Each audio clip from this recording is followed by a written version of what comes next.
You're sitting in a quiet moment you didn't plan. Maybe your phone is in your hand. Maybe it's face down on the table. There's a message you could send, a call you could make. And your body feels restless, like something bad will happen if you don't act. But at the same time, there's a deeper feeling, a knowing, a sense that if you stay still for just a little longer, something inside you will finally make sense. That moment right there is where your real power lies. You've always felt things before they were said. You walk into a room and instantly know who's uncomfortable, who's pretending, who's hurting. You felt other people's emotions hit your body like they were your own. And somewhere along the way, you started to believe this meant you were meant to fix, help, absorb, or save. Later, I'll explain why that belief is the reason so many empaths feel exhausted instead of empowered. And I'll also explain why your strongest ability has probably been used against you without you realizing it. Silence is hard for you. No contact feels unnatural. When you don't reach out, your body reacts like you're doing something wrong. That's because your nervous system learned safety through connection, not boundaries. You learned that staying close kept you safe. You learned that being understanding prevented conflict. So when you go quiet, your system panics. But silence is powerful because it breaks an old pattern. Silence is where your awareness stops leaking outward and starts returning to you. Here's something most people never tell empaths. Chasing doesn't come from love. It comes from fear. When you chase, you lower your position because you teach yourself that your inner signal isn't enough. You tell your body that peace only comes when someone else responds, reassures, or chooses you. And every time you do that, your intuition gets quieter. Later, I'll explain how chasing actually disconnects you from your spiritual ability and why stepping back sharpens it instead of weakening it. You weren't born without boundaries. You were trained out of them. You learned to override your instincts to keep harmony. You learned to doubt what you felt because other people didn't feel it. And over time, your gift became something you worked around instead of something you trusted. Your spiritual ability was never meant to be chaotic. It was meant to be grounded. And this is the spine line I want you to remember. Your sensitivity becomes power when it is grounded, not scattered. When you go silent, when you don't explain, when you don't rush to soothe the discomfort of others, something subtle happens. Your awareness stabilizes. You begin to feel the difference between intuition and anxiety. Intuition is calm. Anxiety is loud. Silence turns the volume down so you can tell which is which. No contact feels cruel to you because you mistake access for compassion. But compassion without limits becomes self-betrayal. Silence isn't punishment. It's protection. It's how you stop absorbing what isn't yours. Think about how often you knew the truth but stayed anyway. How often your body warned you and you overruled it to be kind, patient, or loyal. That wasn't weakness. That was untrained sensitivity, and sensitivity without direction will always drain you. When you chase someone who pulls away, your nervous system goes into survival. You start scanning for signals. You overthink tone. You reread messages. That state blocks intuition. You can't hear subtle signals when your body thinks it's in danger. That's why chasing makes you feel confused instead of clear. Silence does the opposite. Silence tells your system you are safe without performing. It tells your awareness it can come home. Your sensitivity becomes power when it is grounded, not scattered. You don't lose people by going quiet. You lose illusions. Silence reveals who respects your presence and who only valued your availability. And that truth is uncomfortable, but it's clean. Clean pain heals faster than constant confusion. You were never meant to carry everyone. Your spiritual ability isn't about fixing others. It's about perceiving reality clearly. When you use it to manage emotions outside of you, you blur your signal. When you use it to understand yourself, it becomes precise. This is why no contact feels like withdrawal, but actually creates strength. It's not about disappearing. It's about consolidating. It's about pulling your energy back into alignment so it stops leaking into places it was never meant to go. Most empaths are praised for being forgiving, understanding, and endlessly patient. Rarely are you taught to be selective, but selectivity is wisdom. Discernment is not coldness. It's clarity. You don't need to become harder. You need to become steadier. Your gift doesn't grow when you give more. It grows when you stop overreaching. In this first part, I want you to simply notice something. Notice how often you feel responsible for other people's emotional states. Notice how silence makes you uneasy. Notice how quickly you move to restore connection even when your body is asking for space. In the next part, I'm going to explain what actually changes in your mind and nervous system when you step back, why people react differently when you stop reaching out, and how to use your spiritual abilities in a way that strengthens you instead of draining you. This is where everything starts to shift. When you step back, it can feel like you're doing nothing, but psychologically, you're doing something very specific. You're interrupting a pattern that your nervous system learned a long time ago. The pattern says, if I stay available, I stay safe. Stepping back challenges that belief. It teaches your body that safety doesn't come from pursuit. It comes from presence, from being rooted in yourself. The mind doesn't like uncertainty. It wants resolution fast. That's why stepping back feels uncomfortable at first. Your brain is used to relief through action, texting, calling, explaining, fixing. But when you don't do those things, something deeper starts to reorganize. Your emotional system slows down. Your awareness widens. You stop reacting and start observing. This is where your spiritual ability begins to recalibrate. Your sensitivity becomes power when it is grounded, not scattered. When you're not constantly reaching outward, your intuition has space to speak, and intuition doesn't shout. It whispers. You can only hear it when you're still enough. Now here's the part most people don't understand. When you stop reaching out, something changes in their mind too. Not because you're playing a game, but because the dynamic shifts. When you were always available, your presence became predictable. Predictability feels safe, but it also gets taken for granted. When you step back, your absence creates contrast, and contrast creates awareness. They start to feel the space where you used to be, not because you vanished, but because your energy is no longer filling the gaps. If they valued you, the quiet will make that clear to them. If they didn't, the silence will still tell you the truth. Either way, clarity begins to form.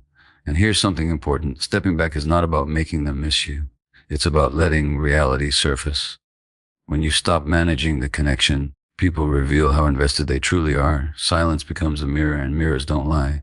Your sensitivity becomes power when it is grounded, not scattered. Now let's talk about the urge to text, to call, to just check in. That urge doesn't mean you're weak. It means your nervous system is looking for regulation. It wants relief. So instead of fighting the urge, you redirect it. The first step is to pause your body, not your thoughts. Take a slow breath and lengthen the exhale. That tells your system you're not in danger. Then give yourself a delay. Tell yourself you'll wait 20 minutes. Most urges peak and fall like a wave. If you don't act immediately, they often pass. Next, move your attention into something physical. Walk, stretch, hold something solid. Sensitivity lives in the body. When your body settles, your mind follows. This isn't distraction. It's grounding. Another practical step is to write what you want to say, but don't send it. Get it out of your system. When words are stuck inside, they create pressure. When they're expressed privately, the pressure releases. Many empaths mistake the need to express for the need to connect. They're not the same. Every time you don't act on the urge, you're teaching your system a new lesson. You're showing it that you can feel discomfort without collapsing into action. That's emotional strength. That's regulation. That's growth. And as this happens, something else begins to change. Your focus shifts. Instead of scanning for signs from them, you start noticing yourself again. Your energy comes back online. You become more present in your own life. So what should you focus on daily instead of chasing? Focus on rhythm, on routines that stabilize you, simple things done consistently, eating well, sleeping on time, moving your body. These aren't small acts. They're anchors. They keep your sensitivity from floating away. Focus on one thing each day that brings you back into alignment. Something that feels nourishing, not performative. Reading, creating, being in nature, silence with intention. When your inner world becomes rich, external validation loses its grip. Also, pay attention to your boundaries, not just with others, but with your own thoughts. Notice when your mind starts replaying conversations or imagining outcomes. Gently bring it back. You're not suppressing thoughts, you're choosing where your energy goes. Your sensitivity becomes power when it is grounded, not scattered. As you stop chasing, you may notice moments of grief. That's normal. You're not just letting go of a person, you're letting go of a version of yourself who believed love required effort without limits. Grief doesn't mean you're going backward. It means something almost dissolving. There may also be moments of calm that surprise you. Moments where you realize you're okay. Those moments are important. They show you what regulation feels like without external input. They show you that your center is inside you, not in someone else's response. And here's the quiet truth. When you're grounded, your presence changes. People feel it. You don't need to announce boundaries. Your energy does it for you. You become less reactive, more steady, less available to chaos, more available to truth. In the next part, we'll talk about what happens next, what to do if they come back, and how to meet that moment with standards instead of fear, and what to do if they don't without bitterness or collapse, because silence always reveals the truth. And when you're grounded, you're finally ready to receive it. If they come back, this is where your growth gets tested. Not by what they say, but by how you respond. The old version you might rush to explain, to forgive quickly, to prove you're easy to keep. The grounded version of you moves differently, calm, present, unavailable to chaos. You listen more than you speak. You let their actions do the talking. Boundaries are not walls, they're standards made visible. If they come back, you don't jump back into intensity, you slow the pace. You notice how your body feels around them. You watch for consistency, not promises. You allow space between interactions so your nervous system stays regulated. Love that rushes is usually fear wearing a mask. Love that lasts moves at a human speed. You also become clear about what you need now. Not as a demand, but as a truth. You're not negotiating your worth. You're simply showing how you live. If they want access to you, it happens through respect, effort, and emotional availability. If that feels like too much to them, that's information, not a failure. Your sensitivity becomes power when it is grounded, not scattered. If they don't come back, there is still an ending, and it doesn't have to be dramatic or bitter. Closure doesn't come from one last conversation. It comes from acceptance, from telling the truth inside yourself without waiting for permission. The truth might be simple. They couldn't meet you where you are, and that doesn't make you too much. It means you were finally enough for yourself. Dignity is choosing not to chase explanations that won't heal you. It's allowing the silence to be what it is. Silence reveals truth either way. If they return with clarity and effort, the silence showed you what was possible. If they disappear, the silence showed you what was missing. In both cases, you win clarity. Moving forward doesn't mean forgetting. It means integrating the lesson. You don't harden your heart. You refine it. You become more discerning about where you place your energy. You stop confusing chemistry with compatibility. You stop mistaking potential for commitment. There may be moments when loneliness whispers lies, when it tells you that you should reach out just to feel connected again. That's when you remember how far you've come. You remember the peace you earned by not betraying yourself. You remember that calm is not emptiness, it's alignment. Your sensitivity becomes power when it is grounded, not scattered. Here's the deeper truth. Silence is not punishment. It's information. It strips away illusions. It shows you who can sit with themselves and who needs constant validation. It shows you who values depth and who only wanted convenience. And it shows you who you are when you stop performing for love. Let's bring this together quickly. Chasing keeps you anxious and small.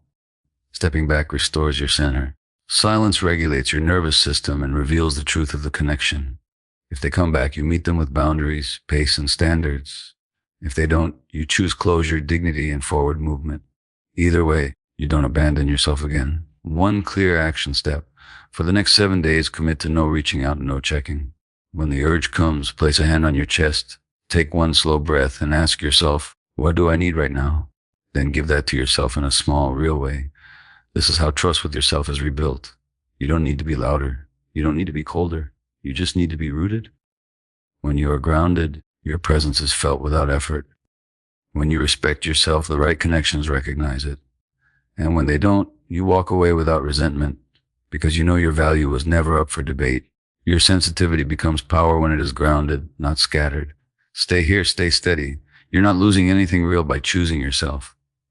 You're finally meeting the version of you that doesn't beg to be chosen. And if you want to go deeper into how to maintain this calm strength in future relationships, watch the next video where we talk about building emotional safety without losing yourself.